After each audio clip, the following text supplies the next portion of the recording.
지난주에 어디까지 제가 말씀을 드렸냐면 아마 2회까지 말씀을 좀 드렸던 것 같습니다. 그래서 지난주에 했던 말씀 다시 한번 간략하게 정리하고요. 말씀을 들어가도록 합니다.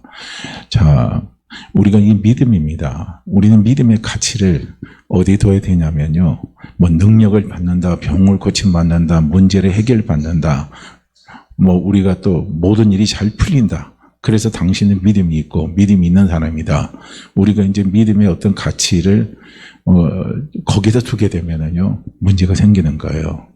진짜 믿음의 가치는 뭐냐면 우리로 하여금 그리스도의 성품을 닮아가도록 계속 이끌어주는 것이 그것이 믿음의 가치입니다. 그래서 베드로 사도는 이야기하죠. 베드로 사도는 하나님께서 자기에게 주신 믿음은 어떤 믿음이냐면 보배로운 믿음이다. 이렇게 고백을 하고 있는 것을 볼 수가 있어요. 그래서 하나님께서 나로 하여금 예수 그리스도를 믿게 하시고 하나님의 약속을 믿게 하신 그 믿음은 보배로운 믿음인데 이 믿음을 하나님 왜 나에게 주셨느냐? 신의 성품에 참여하기 위해서. 그렇게 신의 성품에 참여한다는 것은 뭡니까? 하나님을 닮아가는 사람이 되게 하기 위해서 이 귀한 보배로운 믿음을 우리에게 주셨습니다. 그래서 이 보배로운 믿음을 가지고 우리가 하나님 앞에 섰을 때요. 열매 있는 자가 돼야 되지 않겠어요? 열매 있는 자. 그래서 열매 맺는 그런 신앙인의 삶을 살아가기 위해서는 무엇이 필요한가 하는 부분에 대해서 베드로 사도는 이야기를 해준 겁니다. 그래서 예수 그리스도를 믿는 믿음의 사람들의 모든 믿음의 출발은 정말 예수 그리스도를 믿는 거예요. 하나님의 약속을 믿는 겁니다. 기저 그분을 믿는 믿음에서 우리는 모든 것이 다 출발이 돼요. 그것이 우리에게 무엇이 되냐면 반석이어야 됩니다. 이 반석이 없이는 나머지는 다 사상 누각이 돼버려요. 모래에 있는 집과 똑같습니다. 우리는 그 믿음 위에 이제 좋은 집을 하나님 보시기에 아름다운 집, 열매 맺는 집을 우리가 짓기 위해서 필요한 것이 뭐냐면 그 믿음에 뭐를 해야 된다고요? 덕입니다. 덕이 있어야 돼요.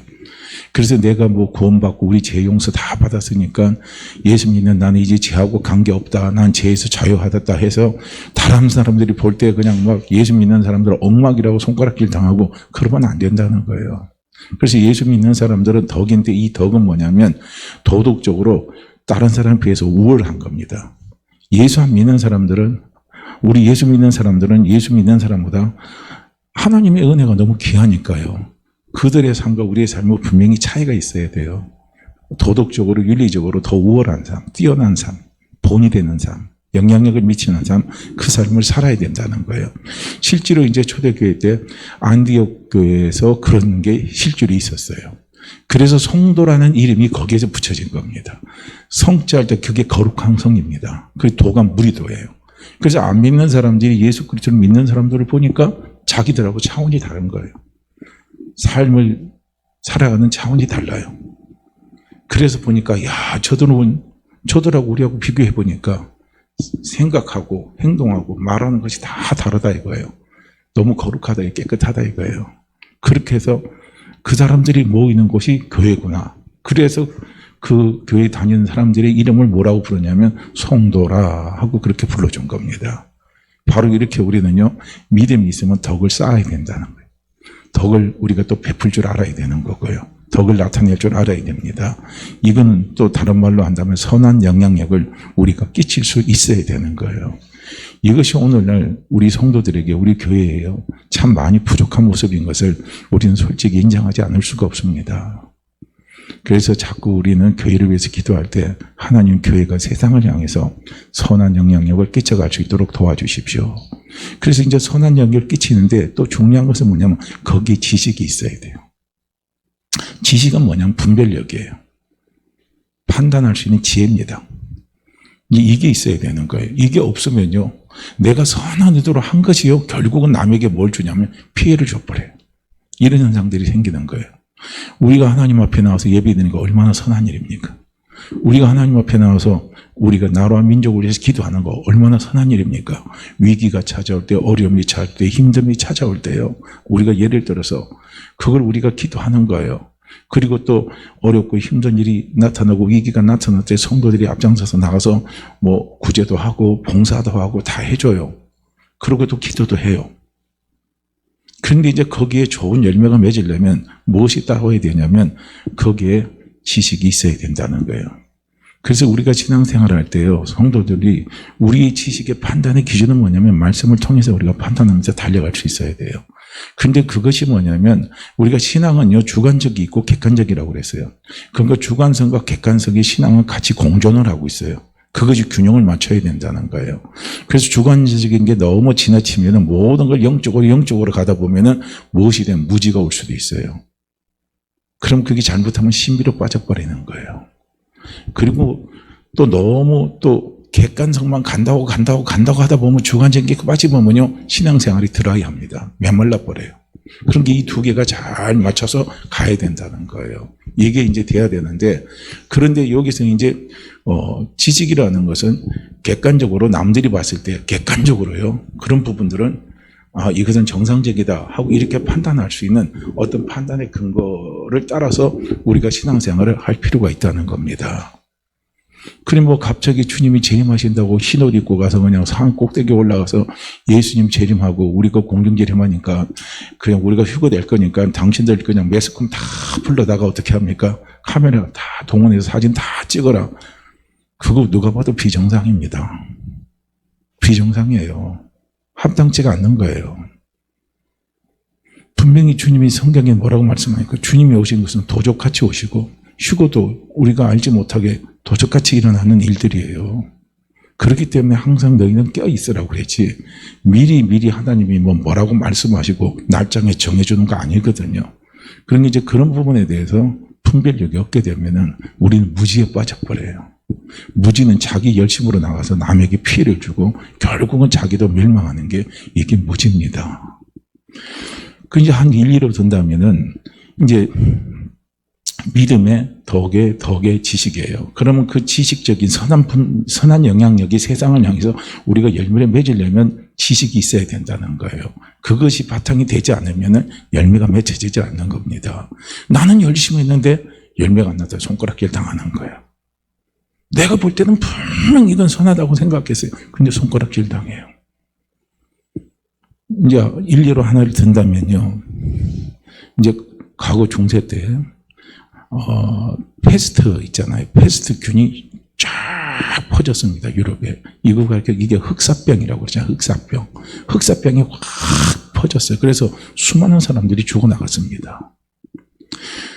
왜 그 수많은 사람들이 이제 죽어나갔냐면, 특별히 그 안에서 교회에서 어떤 일이 있었냐면은, 이제 흑사병이 창궐하고 막 병이 막 전염병이 번지니까 우리 입장에서 어떻게 해요? 하나님 앞에 나와서 같이 통성으로 기도하고 막 그러면은 하나님이 이 병을 고쳐주시고 또 잠잠케 하시고 뭐 그렇게 할 거다. 그렇게 생각해갖고 막 흑사병이 유행성 전염병이에요. 그런데 막 다 같이 모여가지고 거기서 그냥 어떻게 했겠어요?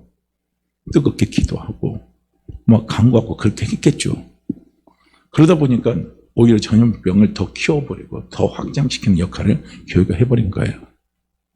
그럴 때 우리가 잘 아는 종교개혁자 마르틴 루터라는 사람이 이런 말을 했어요. 여러분, 지금 흑사병이 이게 지금 전 유럽을 지금 휩싸고 있습니다. 이것을 우리가 방지하기 위해서 필요한 것이 뭐냐면은 사람과 사람과의 접촉을 가급적이면 피해 주십시오. 가급적이면 만남을 절제해 주십시오. 그렇게 이 마르틴 루터가 그렇게요 권면을 했다고 해요. 그래서 우리의 그 선한 것이 오히려 우리의 무지로 인해서 이웃에게 해가 되고 그것이 죽음을 갖고 오게 한다면 그것은 합당하지 않는 겁니다 하고요 마르틴 루터가 이야기를 했다고 하는 거예요. 이 부분은 사실 우리도 한번 귀담아 들을 필요가 있다는 거예요. 그러니까 우리가 모여서 기도하는 거 괜찮아요. 그런데 어떻게 합니까? 이 막 피마를 통해서 막 이렇게 번져나갈 때 막 침튀기 막 간절히 뜨겁게 막 통성으로 막 강하게 기도하다 보면 침튀가 나가잖아요. 그것도 이제 밀폐된 공간에서. 그러니까 주로 전염병이 이번에 우리가 도는 전염병이 많이 발생이 된 교회 특징이 뭐냐면 밀폐된 공간. 환기가 잘 안 되고 거기서 여러 명이 그냥 모여가지고 기도를 뜨겁게 하는데 뭡니까? 뜨겁게 하는 기도는 좋아요. 그건 나쁜 건 아니거든요. 기도는 뜨겁게 해야죠. 그러다 보니까 어떻게 해요? 본의 아니게 침이 튀겨나가게 돼요. 그러다 보니까 전염병이 옮겨지는 거죠. 그러다 보니까 교회에 선한 영향력이 미쳐지지 못하는 거예요. 우리는 분명히 하나님 앞에 그거 없애기 위해서 같이 기도하고 같이 했는데, 그런데 그것이 결론적으로는 좋은 영향력이 나타나지 않고 오히려 그것이 사회를 향해서 교회를 바라볼 때 안 좋은 모습으로 비치게 만들어버리는 거죠. 이제 한 예를 비건 예를 든다면 이거예요. 그러니까 우리는 더욱이 선악영향을 끼치려면 거기에 무엇이 또 필요로 하냐면은 지식이 필요하다는 거예요. 그리고 지식에 그 다음에 뭐를 더하라고 그랬습니까? 절제죠. 절제는 자제력입니다. 멈춰야 될 선에서 멈춰줘야 되는 거예요.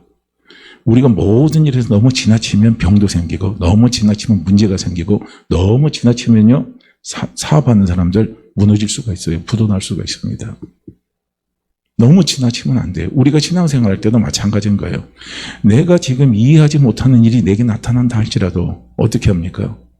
이해가 안 되더라도 멈춰야 될 때 거기서 멈춰야 되는 거예요. 근데 거기서 끝까지 멈추지 못하고 절제하지 못하고 자기 방법과 자기 생각으로 계속 달려나가게 되면 어떤 일이 생기냐면요, 나중에 내가 하나님이 돼버려요. 하나님에 대해서 원망하고 하나님을 심판해버려요. 이런 일들이 우리에게 생길 수가 있는 거예요. 그래서 우리는 이해되지 못하는 것이 있다 할지라도 내가 멈춰야 설 선에서는 멈추고, 그리고 어떻게 합니까? 그 자제력이 되려면은, 그 절제가 되려면 거기에 필요한 게 뭐가냐면 인내가 있어야 돼요. 거기서 멈추고 그 다음에 우리는 뭘 해야 되냐면 기다리는 게 있어야 된다는 거예요. 인내입니다, 인내. 그래서 절제에 인내를 갖다 주라는 거예요. 그러면 그게 아름다운 열매가 맺혀진다는 거예요. 그러니까 우리 욥도 봐도 그렇고, 지난주에 욥을 말씀드렸잖아요. 이번에는 제가 하박국에 대해서 말씀을 잠깐 드릴게요. 하박국 1장에 보면은 하박국은 그 당시 하박국이 있었던 그 시대상이 하박국 볼 때 너무 가슴이 아픈 거예요. 악인이 행행하고 의인이 핍박을 당하고 이런 일들이, 불공평한 일들이 너무 지금 자기 나라에서 비일비재하게 지금 일어나고 있는 겁니다. 그걸 향해서 이제 하나님께 하박국이 막 간절한 마음으로 하나님 앞에 막 호소를 하는 거예요. 왜 세상이 이렇게 불공평합니까? 이 불공평한 게 하나님은 가만히 계십니까? 이렇게 이제 하나님 앞에 계속적으로 하나님 앞에 하박국이 묻고 묻는 거예요. 그런데 거기에 하나님이 말씀하시는 응답은 뭐가 오냐면 하박국 1장 5절에서 11절 말씀을 보게 되면 오히려 더 악하고 강한 나라가 일어날 것이다 하고 하나님이 대답을 하십니다. 그리고 동시에 하나님이 하박국 2장 4절에서 뭐라고 말씀하냐면 오직 나의 의는 믿음으로 살아라. 그 말만 하는 거예요.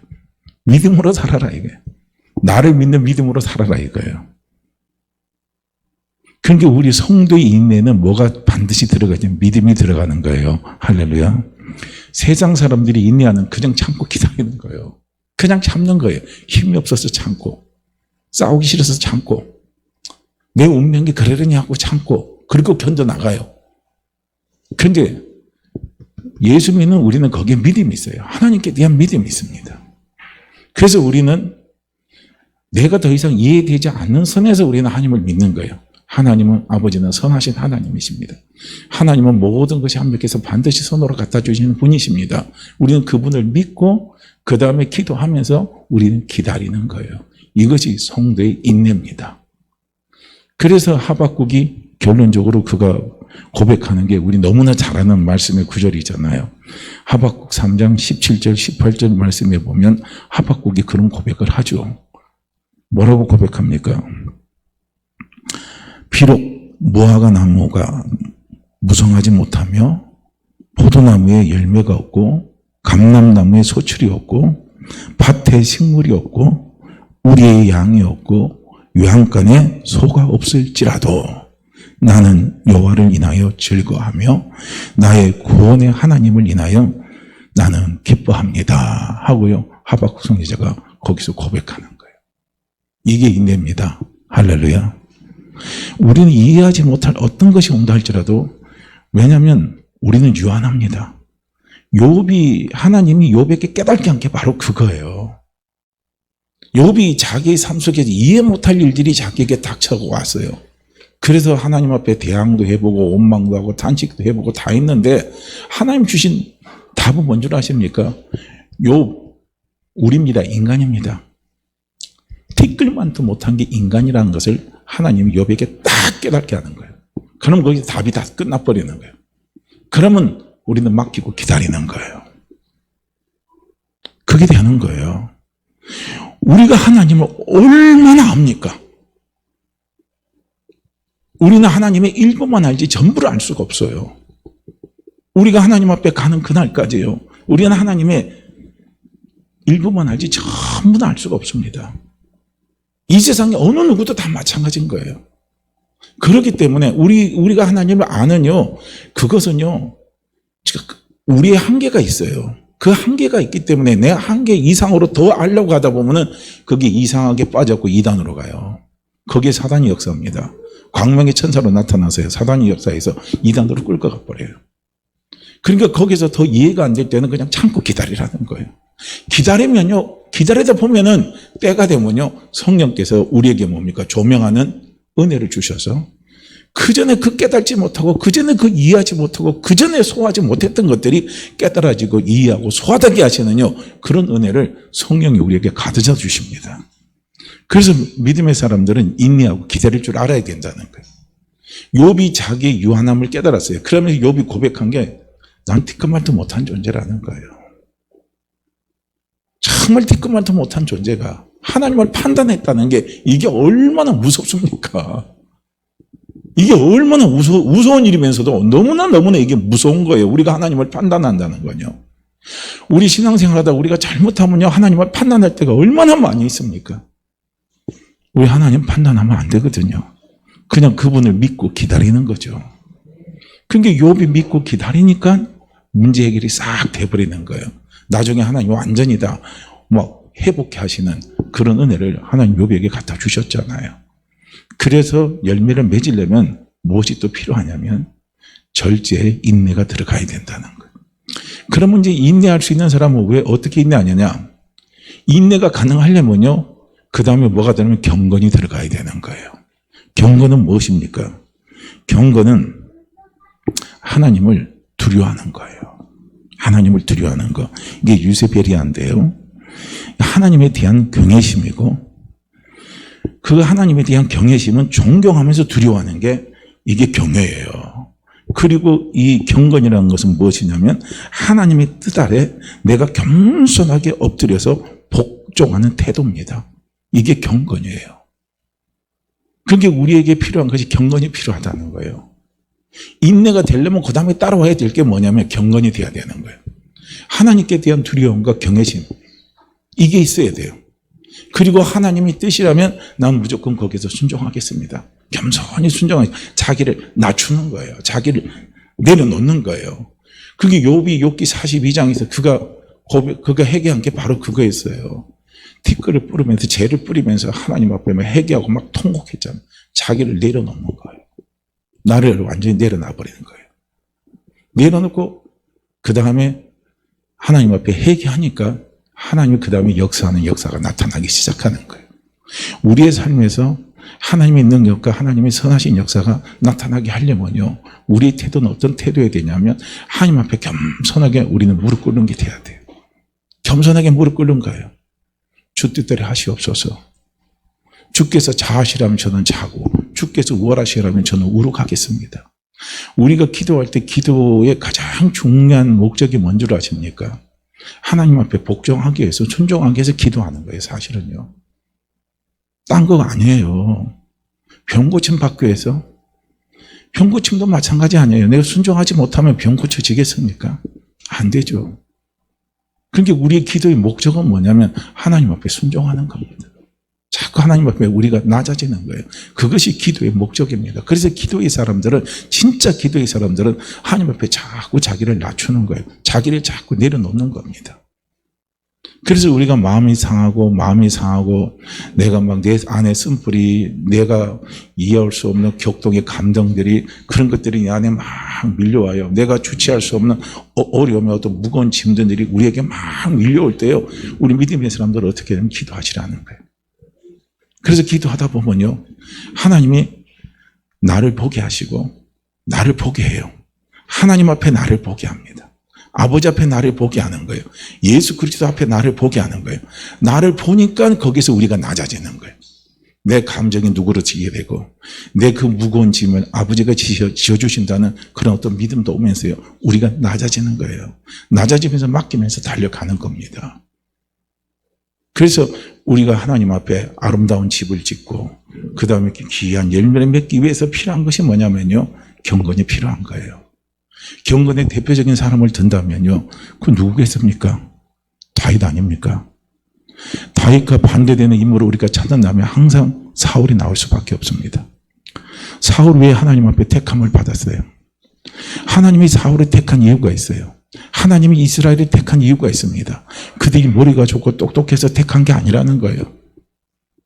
그렇게 택한 게 아니에요. 실제로 전 세계에서 머리가 제일 좋은 나라는 이스라엘이 아닙니다. 이스라엘은 우리 민족보다 머리가 안 좋아요. 머리가 그렇게 좋은 사람들이 아닙니다. 그래서 하나님이 이스라엘을 택한 이유는 뭡니까? 이스라엘이 모든 민족 가운데 가장 작은 민족이기 때문에 내가 택했다는 거예요. 사울왕도 하나님이 이스라엘의 초대왕으로 택하신 이유가 뭐냐면 너도 가장 작은 자다 이거예요. 너는 가장 보잘것없는 자다 이거예요. 그래서 내가 너를 택했다는 거예요. 실제로 사울왕이 그랬어요. 왕 되기 전에 사울왕의 성격을 한번 보세요. 왕 되기 전에 사울왕의 성격은요, 꼭 바보 같은 성격이에요. 상을 차려놔도 그 상을 받아먹을 줄 모르는 사람이 사울왕이에요. 용에 터진 사람입니다. 사람 앞에 나와서요, 얼굴 한번 비치는 게 그렇게 힘들어하는 사람이 사울왕입니다. 낯가림이 심한 사람이에요. 그 사람이 사울왕입니다. 그래서 왕을 딱 뽑았는데 왕을 소개시키는 왕이 사라졌잖아요. 그 왕이 어디 가서 있어요? 우리 마음 쌀티지 있는 속에서 숨어 있는 거예요. 덩치는 큰 사람, 키가 큰 사람인데 쌀티지 숨어 있는 꼴을 한번 봐봐요. 얼마나 무섭습니까? 그러니까 그런 모습을 본 이스라엘 백성들이 일본은 뭐합니까? 저게 우리 왕이냐 이거야. 저게 무슨 왕이냐고. 그렇게 조롱을 당했습니다. 그런데 하나님은 그런 사울을 왕으로 삼았어요. 왜 삼았습니까? 하나님 보시기에 가장 별 볼 일 없는 사람이기 때문에. 사람 가운데 가장 별 볼 일 없는 사람이에요. 우리가 하나님 앞에 기도할 때 하나님의 마음을 움직일 수 있는 유일한 우리 입에서 나오는 고백이 뭔 줄 아십니까? 하나님, 나를 불쌍히 여겨주십시오. 그게 국률이 여기는 거예요. 하나님의 사랑의 핵심이 하나가 있다면 그건 국률입니다. 우리를 불쌍히 여기는 거예요. 그래서 우리 안에 불쌍히 여기는 마음, 국률이 여기는 마음이 있으면요, 우리 안에 쓴뿌리 다 사라져 버려요. 용서 못하는 거 다 용서가 됩니다. 이 신기하게 용서가 돼요. 불쌍히 여기는 마음만 생기면. 그런데 그런 마음이 안 생기면 그게 참 어려운 거예요. 그런데 성경에 보면은요, 하나님이 그 사랑의 마음을 뭘로 표현하고 있냐면 긍휼히 여기는 마음으로 표현을 하고 있어요. 내가 너희를 긍휼히 여기리라. 내가 영원히 긍휼히 여기리라. 내 긍휼이 너희와 영원히 함께하리라. 얼마나 감사합니까?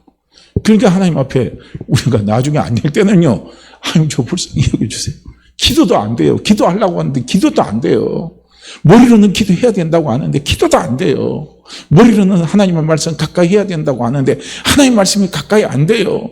머리로는 하나님 세상 사람들에게 덕을 세우는 삶을 살아야 되는데 하나님 그게 안 돼요. 안 돼요. 해보려도 안 돼요. 나는 이거밖에 안 돼요. 어떻게 해요? 하나님 불쌍히 여겨달라고 하는 거예요. 우린 거기에서 포기하지 마시라는 거예요. 포기하면 그건 교만한 겁니다. 믿음의 사람들에게 있어서는 포기는 없어요. 대신 믿음의 사람들에게는 뭐가 있어야 되냐면 긍휼히 여겨달라는 거예요. 긍휼히 여겨달라는 거예요.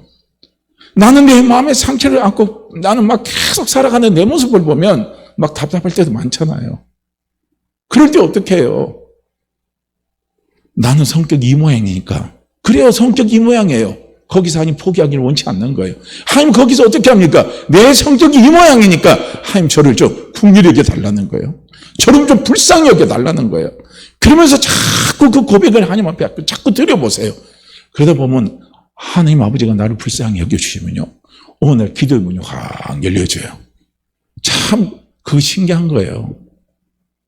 저도 요즘에는 뭐냐면 기도 시간을 자꾸 늘리려고 제가요 훈련을 많이 합니다. 훈련을 많이 해요. 그전에는 기도 시간 참 길게 했던 사람인데요, 어느 날부터 기도 시간 또 안 하게 되고 기도가 축축축축 줄더라고요. 주니까 30분 기도하기도 힘들어요. 기도는 해야 되겠는데. 해야 되겠는데. 그래서 저도 제 기도의 분량에 대한 목표가 있어요. 지금 제가 그 목표에 한 60% 정도는 도달은 됐는데, 아직 100% 되려면 안 돼요. 그런데 참 답답해요. 해야 되는 건 아는데 잘 안 돼요. 와서 기도하려면 정말 안 돼요. 답답하고 그러다 보니까 막 몸 뒤틀고 막 이렇게 하잖아요. 그리고 또 뭐 연세 많은 분들이 죄송하지만 자꾸 나이가 되면 허리가 아파요. 여기서 기도하려면 막 허리가 그냥 막 다 아프고 막 그러니까 이것도 힘들고 막 몸이 막 뒤틀려지고 그런 거예요. 그 어떻게 기도하는 거죠? 불쌍히 여겨달라고. 제발 기도문 좀 열어주십시오. 불쌍히 기도할 수 있도록 도와주십시오. 그거 하나라도 하나님 뺏어가면 어떻게 합니까? 그거라도 할 수 있도록 하나님 불쌍히 여겨서 기도의 문을 열어주십시오 하고 간절히 기도하니까요, 오늘부터 기도가 축축축축축 올라가기 시작하는 거예요. 그러니까 1시간이 그냥 후딱 지나가요. 언제 지나가니 모르고 1시간 후딱 지나가요. 그러면서 쑥쑥쑥 기도문 올라가기 시작하는 거예요. 그렇죠. 하나님 앞에 국률하게 달라는 거. 그게 하나님의 사랑의 본질 속에서는 국률이 있어요. 나를 불쌍히 여기는 거. 그렇기 때문에 하나님이 나에게 매질을 못하잖아요. 불쌍히 여겨달라면 너 어떻게 때립니까? 때릴 수가 없죠. 교만하고 머리 들고 달려붙으면 때릴 수가 있는데 불쌍히 여겨달라고 하면요 못 때리는 거예요. 이거예요. 그러니까 우리가 하나님 앞에 경건한 자의 모습으로 서려면요, 내 자신의 한심한 걸 자꾸 보시길 바랍니다. 하나님, 나는 이렇게 한심한 사람입니다. 똑똑한 걸 보지 마시고 한심한 거. 그래서 우리의 삶을 살아가다 보면요, 내 자신이 한심한 것들이 자꾸 보여지면요, 그것 때문에 한숨도 쉬지만 그것 때문에 절망은 하지 마세요. 그것 때문에 낭망은 하지 마세요. 내 자신의 한심스러운 모습이 보인다면요, 오히려 하나님 앞에 국민에게 달라고 나가면서, 그것이 뭡니까? 우리가 하나님 앞에 나를 내려놓게 하는 놀라운 도구가 돼요. 그것이 또 우리로 하여금 하나님 앞에 경건한 삶을 살아갈 수 있도록 이끌어주는 힘이 될 수가 있습니다.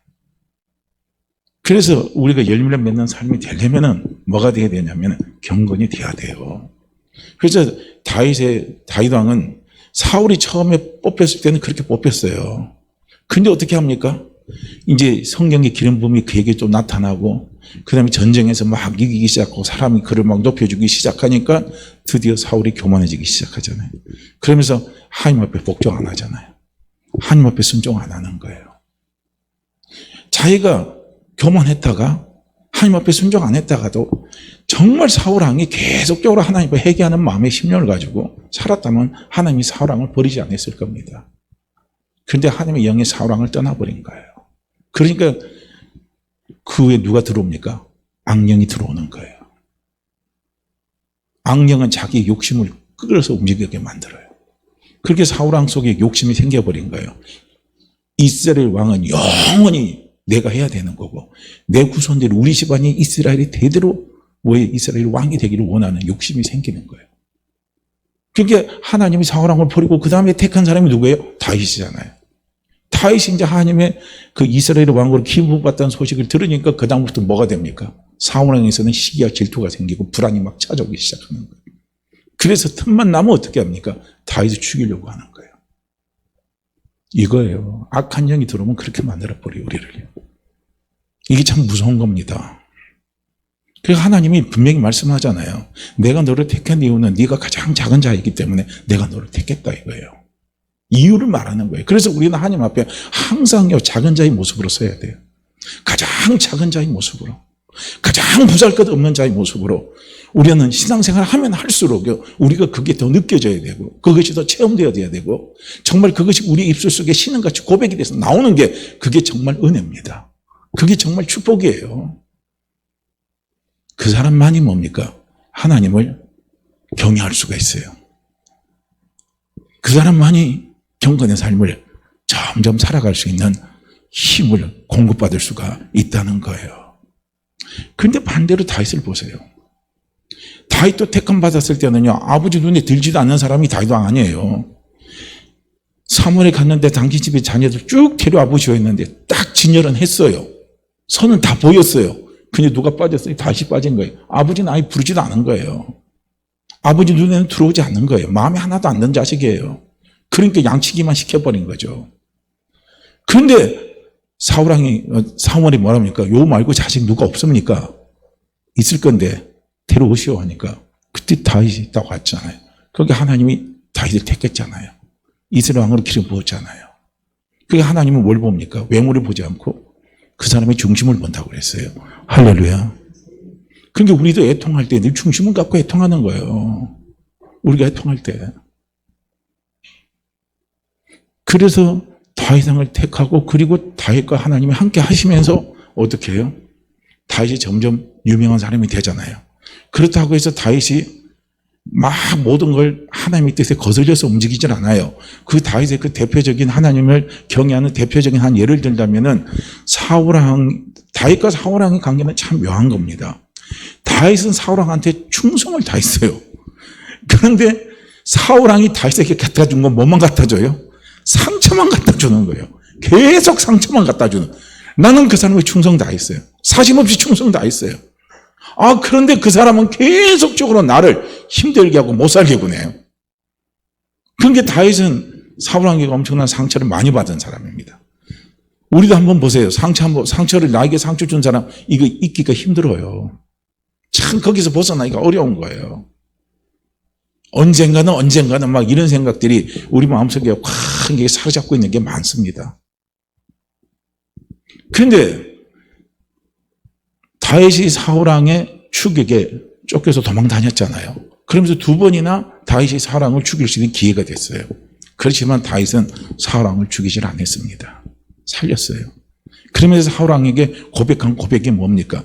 나는 당신을 절대로 해하지 않습니다. 나는 당신을 절대로 죽이지 않습니다. 왜 그렇습니까? 당신은 하나님이 세우신 기름 부은 왕이기 때문에 나는 당신을 해하지 않습니다.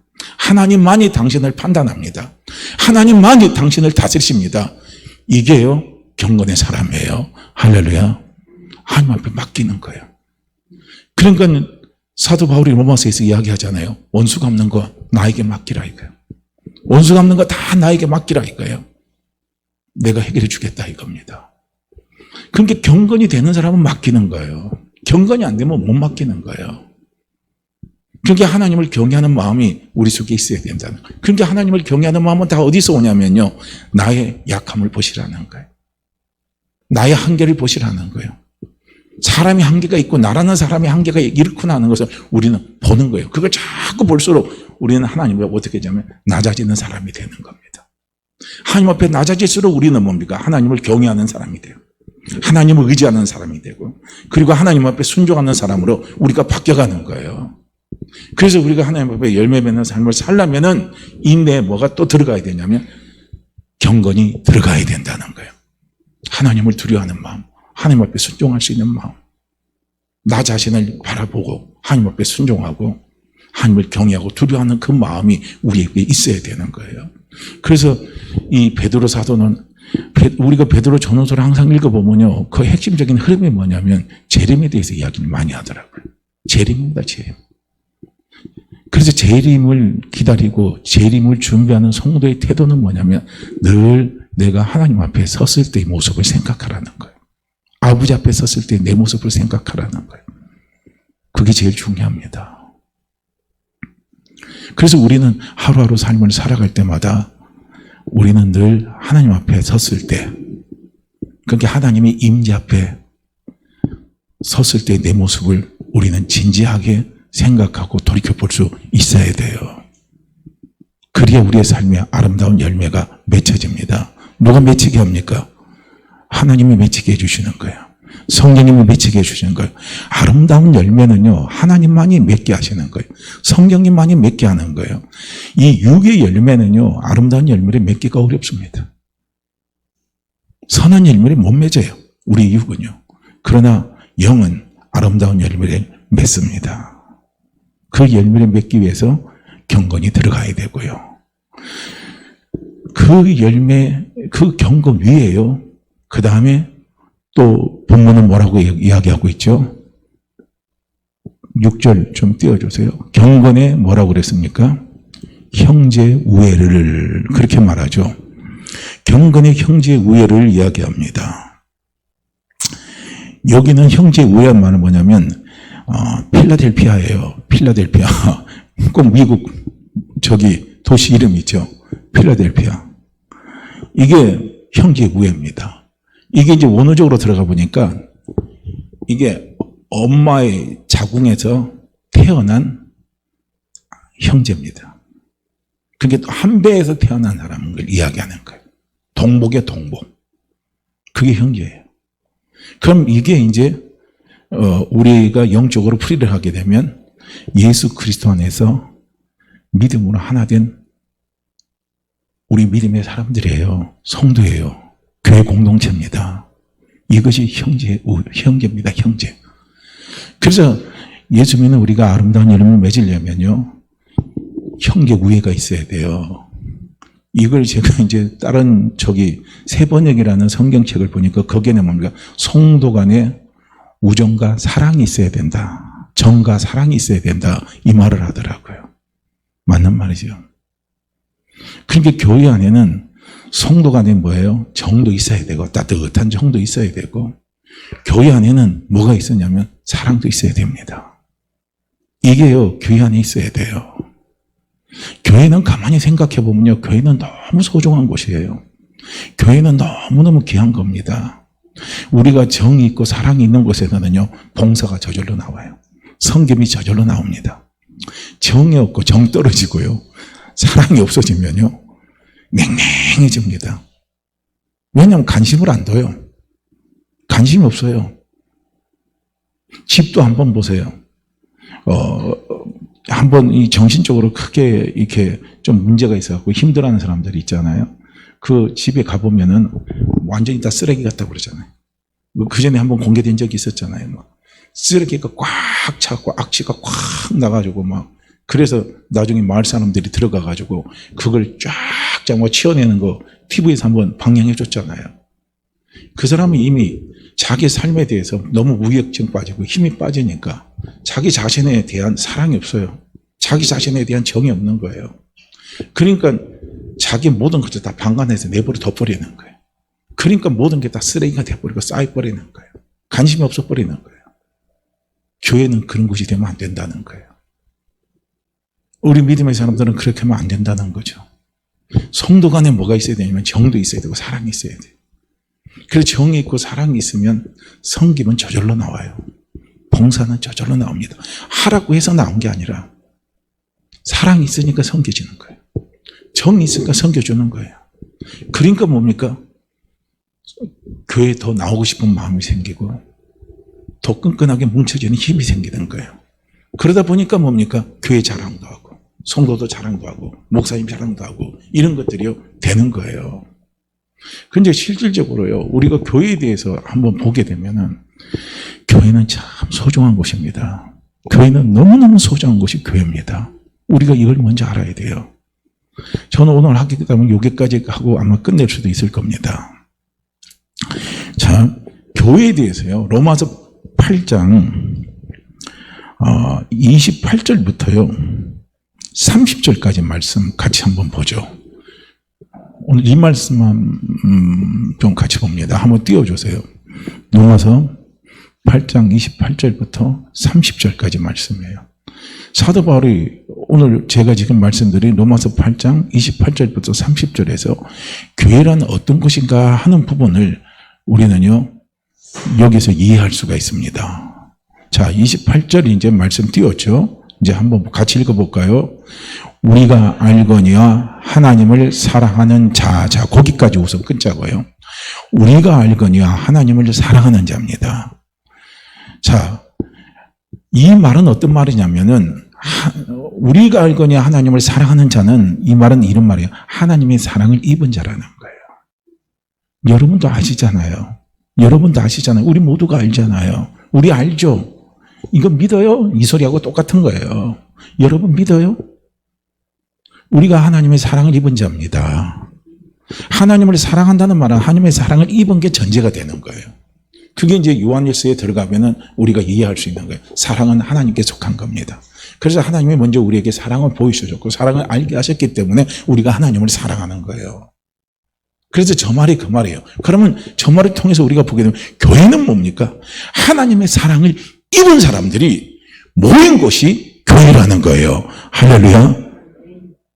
교회는 뭐라고요? 하나님의 사랑을 입은 사람들이 모인 것이 교회입니다. 그러면 성도는 어떤 사람입니까? 하나님의 사랑을 입은 사람이 성도예요. 할렐루야. 그러니까 성도가 얼마나 귀합니까? 그러니까 성도가 얼마나 축복된 존재입니까? 하나님이 나만 사랑합니까? 아니에요. 하나님은 옆에 있는 김집사도 사랑하고, 하나님 옆에 있는 오건사도 사랑하고, 다 사랑해요. 나만 사랑한 게 아니라는 거예요. 그래서 우리는 하나님의 사랑을 입은 자입니다. 할렐루야. 하나님의 사랑을 하나님은 한번 사랑을 입혀주면요, 그것 다시 복잡하시는 분이 아니에요. 그분 한번 입혀주면 그걸로 끝나는 거예요. 우리는 때로는 오해를 많이 하는 거예요. 하나님이 나를 사랑한다, 나를 사랑하지 않는다, 이런 오해를 우리는 많이 해요. 아니에요. 우리가 어떤 모습, 어떤 상황, 어떤 위치에 있지 할지라도 하나님의 사랑은 나와 함께 할까요? 함께 안 할까요? 함께 할까요? 함께 안 할까요? 함께 합니다. 함께 합니다. 함께 합니다. 함께 합니다. 왜냐? 하나님의 사랑을 우리는 입은 사람들이기 때문에 그런 거예요. 우리가 이걸 명확하게 우리가 믿고 사는 게 엄청나게 중요한 겁니다. 무지무지하게 중요한 거예요. 자, 어느 교회는 세상 사람들이 볼 때는 진짜 본이 안 되는 교회예요. 교회 보면 막 시끌시끌하고 막 교회 문제가 되게 많아요. 막 이 소리 저 소리 보니까 머리가 띵띵거리고 아파요. 같은 성도인데 그 교회 이야기를 막 들어보면요, 우리가 인천 안에도 보면요, 같이 목사님들끼리 모이다 보면요, 어느 교회는 문제가 많다 이런 소리가 많이 들려요. 막 시끌시끌한 소리들이 많이 들려요. 아, 저게 문제 많다. 우리는 그렇게 이야기하죠. 아, 저 심각하다. 이제 그런 말을 우리가 듣고 그런 것이 있을 때요, 그럼 그 교회도 하나님의 사랑이 지금 함께 할까요? 함께 안 할까요? 함께 할까요? 안 할까요?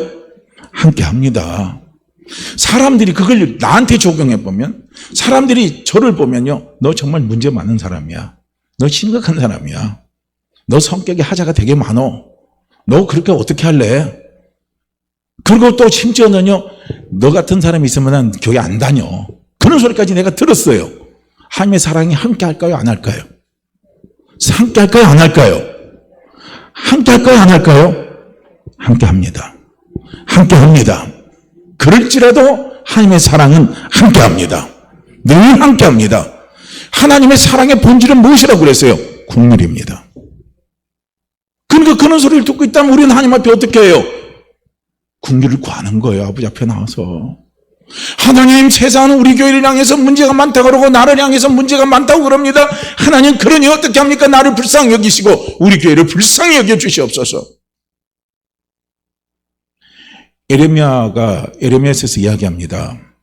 유다에, 이스라엘에 왜 멸망이 안 나냐? 바벨론 심판의 결과에 멸망이 안 나냐? 이유가 딱 하나예요. 의인 하나가 없어서 그래요. 의인 하나가 없어서 그럽니다. 할렐루야. 누가 의인입니까? 하나님의 약속을 받은 내가 의인이에요. 예수 그리스도를 믿는 내가 의인입니다.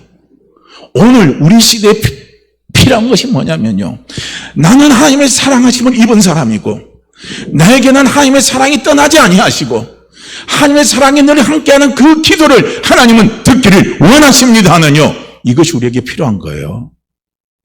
그래서 오늘 우리의 시대예요, 특히 오늘 우리의 시대, 지금요 교회가 어떻게 보면 큰 위기입니다. 지금 엄청난 위기예요. 이 위기에서 우리가 이겨낼 수 있는 건 인간적인 방법, 이 방법, 저 방법 뭐 이야기는 많이 합니다. 그거 많이 한다 할지라도요, 그 방법에 맥히진 않아요. 다시 교회 안에 영적 부흥의 에너지가, 힘이 공급이 돼야 돼요. 그러려면 어떻게 합니까? 의인인 내 한 사람의 기도가 필요한 거예요. 어떤 기도가 필요합니까? 하나님, 나를 불쌍히 여겨주십시오. 나부터 불쌍히 여겨주시고 우리 교회부터 불쌍히 여겨주시고 하나님 불쌍히 여겨주시옵소서. 이 민족을 보시고 이 나라를 보십시오. 불쌍히 여겨주시고 불쌍히 여겨달라고요. 우리가 하나님의 국률하심을 호소하면서 기도하는 거예요. 그럴 때 놀라운 회복의 역사가 일어납니다. 교회를 나오면 성도끼리 정이 있고 사랑이 있어야 되는데, 하나님, 나는 왜 그렇게 냉랭해요?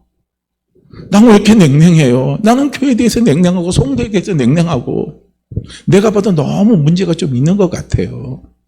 또 우리 교회도 그런 문제가 있는 것 같아요.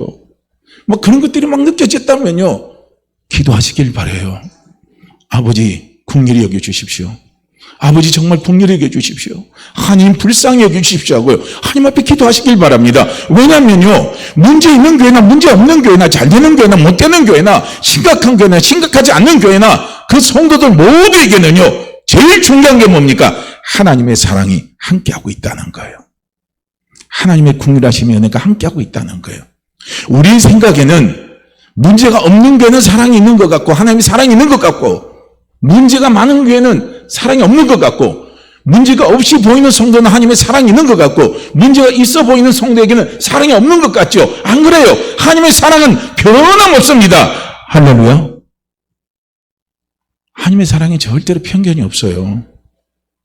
그래서 우리는 자꾸 알아가야 될 것이 뭐냐면 하나님의 사랑에 대해서 알아야 돼요. 넘치는 하나님의 사랑에 대해서요, 우리 성도는, 우리 교회는요, 자꾸 알아가야 된다는 거예요.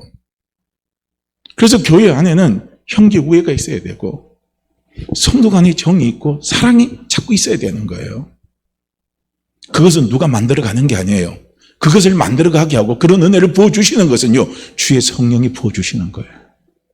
우리가 그런 부분의 부족함을 알고 그런 부분의 약함을 알았다면 우리는 성령께요, 불쌍히 그다를 기도하고 달려나갈 때 성령이 우리에게 그런 마음을 부어주시는 거죠. 그런 은혜를 부어주시는 거예요. 그러다 보니까 어느 날 보니까, 와, 하나님이 나만 사랑한 줄 알았어요. 그런데 내가 놓고 기도하는 거예요. 어느 성도가 문제가 많고 막, 그런데 막 그 성도 놓고 막 불쌍히라고 기도하다가 보는데, 보니까 하나님 그 성도도 사랑하네요. 아이고, 이거 내가 잘못했구나. 아이고, 내가 이거 잘못 깨달았구나. 그러면서요, 우리가 그런 거 아는 순간에 그다음부터 그 사람에서 마음이 열리면서요, 그 성도가 얼마나 사랑스럽게 보이는 줄 아십니까? 그 교회가 얼마나 사랑스럽게 보이는 줄 아십니까? 이거요, 경험해본 사람 많이 아는 거예요. 이게 경험해본 사람 많이 알아요. 그래서 교회는 뭐냐? 성도는 뭐냐? 하나님의 사랑하심을 입은 사람들의 모임이 교회입니다. 성도는 하나님의 사랑을 입은 사람들이 성도예요. 할렐루야. 믿으십니까? 그래서 하나님의 사랑이 우리와 영원히 함께하기 때문에 성도는 망하지 않아요. 성도는 멸망하지 않습니다. 교회는 망하지 않고 교회는 멸망하지 않아요.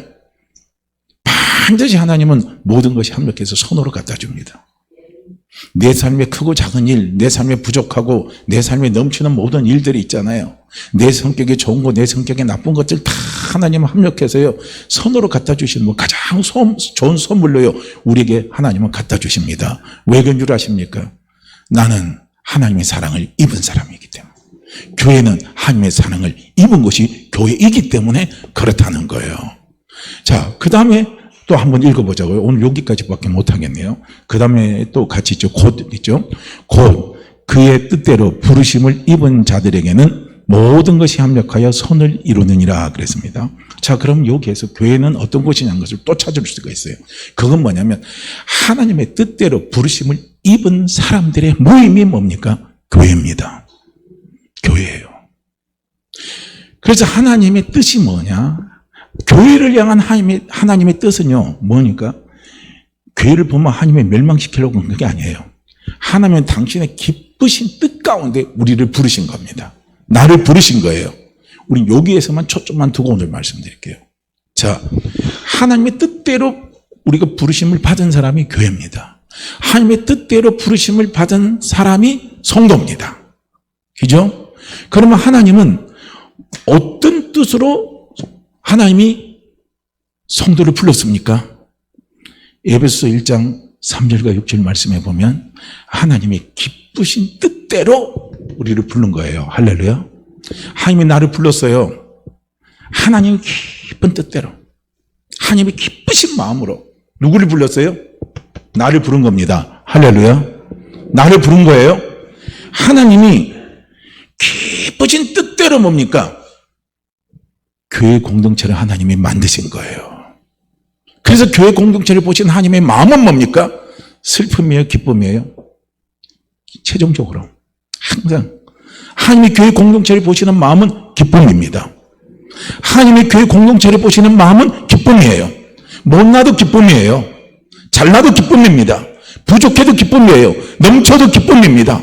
하나님이 성도를 보시는 하나님의 마음은 무엇입니까? 기쁨이에요? 슬픔이에요? 좌절입니까? 희망입니까? 무엇이에요? 하나님이 부르심을 입은, 하나님의 깊은 뜻 가운데 부르심을 입은 나를 바라보는 하나님의 마음은 기쁨입니다. 기쁨이에요. 기쁨입니다. 그래서 에레미야에서 이야기하잖아요. 너희를 향한 나의 마음은 내가 안다 이거예요. 그것은 장래에 뭘 주는 거예요? 소망을 주는 거예요. 왜냐하면 우리를 바라보시는 하나님의 마음, 나를 바라보는 하나님의 마음은 기쁨입니다. 그래서 예수 그리스도를 믿는 나, 하나님의 부르심을, 기쁘신 가운데서 부르심을 받은 나는요, 하나님의 기쁨의 근원이에요. 하나님의 기쁨입니다. 우리는 아버지의 기쁨이에요. 이걸 아시길 바라요. 나는 누구냐? 아버지 기쁨이에요. 그래서요, 내 속에 부족한 게 보여요.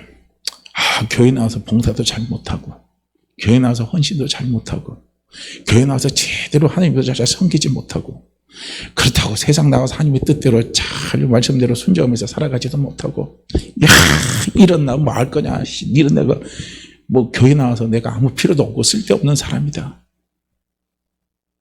그분 믿음 좋죠? 얼마나 믿음 좋아요? 자기 성찰, 자기 비판이 확실한데요. 너무 믿음이 좋잖아요. 야, 그래서 이제 내가 그런 부분에서 어느 정도 정리될 때까지는 잠깐 하나님 앞에 나갈 때 부끄러워서 안 돼. 주일날 나와서 하나님 앞에 예배드리는 게 너무 부끄러워. 그래서 이제는 잠깐 쉴 거야, 안 나올 거야. 그러면 하나님이 기뻐할까요? 하나님이 즐거워할까요? 어떻게 생각하세요? 그건 하나님의 아픔입니다. 아버지의 아픔이에요. 깊은 아픔입니다. 잘나든 못나든 말씀 피워도 안 피우든요, 우리는 아버지 기쁨이에요. 아버지 기쁨입니다. 아버지 기쁜 자녀입니다. 아버지가 나만 보면 기뻐하고, 부족하지만 기뻐하는 거예요. 모자라지만 기뻐하는 거예요. 왜냐하면 우리는 아버지의 기쁘신 뜻 가운데 부름을 받은 사람이기 때문에 나를 향한 아버지의 마음, 우리 모두를 향한 아버지의 마음은요, 기쁨 그 자체입니다. 그래서 나는 하나님의 기쁨의 주인공입니다. 교회는 하나님의 기쁨의 공동체예요. 그래서 하나님은 항상 교회를 볼 때마다 기쁘게 보는 거예요.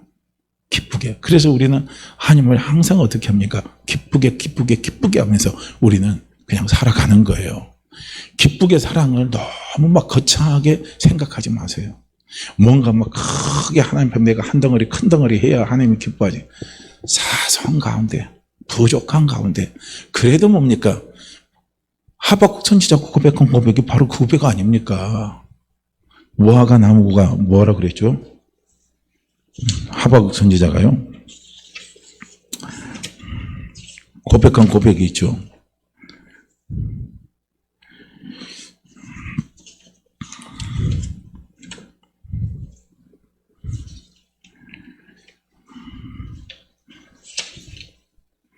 무화과 나무가 무성치 못하며, 보세요. 무화과 나무 무성치 못할 때 얼마나 하나님 앞에 괴롭습니까?